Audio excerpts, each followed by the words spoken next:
Well, hello, my radio friends. Now, in this video installment, I want to touch on two things, if I may. These are the rear side of the tower ship speakers that many of us are familiar with, and I want to touch on two things in this video: a driver replacement and the making of the speaker cone itself. Now, one can purchase these speaker frames off eBay periodically. These white ones are relatively common, but 99 times out of 100 they're missing the driver. And I just wanted to touch on, here is the original driver. That's what came with the tower ship speaker. But take a peek over here. Here is some of you will recognize it as an RCA Model 100 series driver. Now, this makes for a pretty good replacement for the large tower ship speakers. Takes a little bit of mechanical aptitude, because one could see I used a piece of phenolic in this case and made an adapter plate between the original mounting and the mounting of this particular driver. One needs to solder a new pin to the apex or to the driver itself, and just some general drilling and tapping and that kind of a thing. Nothing terribly difficult. Most of us all have that aptitude within this realm. So if you're missing your driver, certainly give RCA Model 100 a go. Now, if you ask me which one sounds better, I'll say they sound different. It's hard to say better. I'll say the RCA has a little more deeper, richer tone to it than the original does, but they both sound quite well. I'm very pleased with both. Secondly, I want to touch on the cone itself. Now, these cones here are actually Buford cones, and I am never going to fault Buford for his craftsmanship. It is absolutely stellar.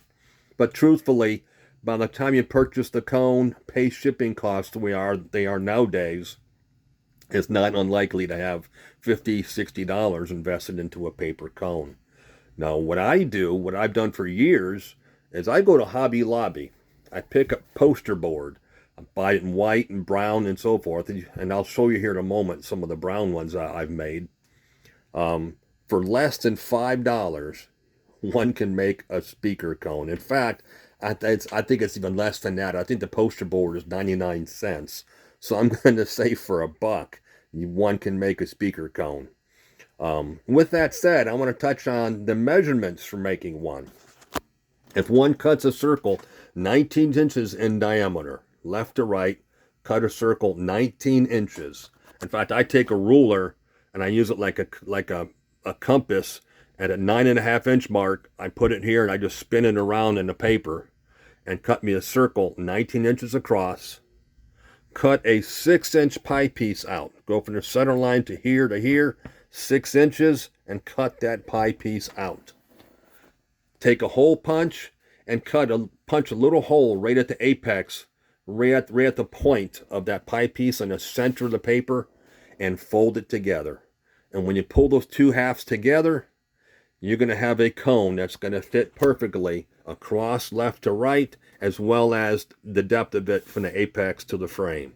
So once again, 19 inches across and a 6-inch pie piece, and you're set.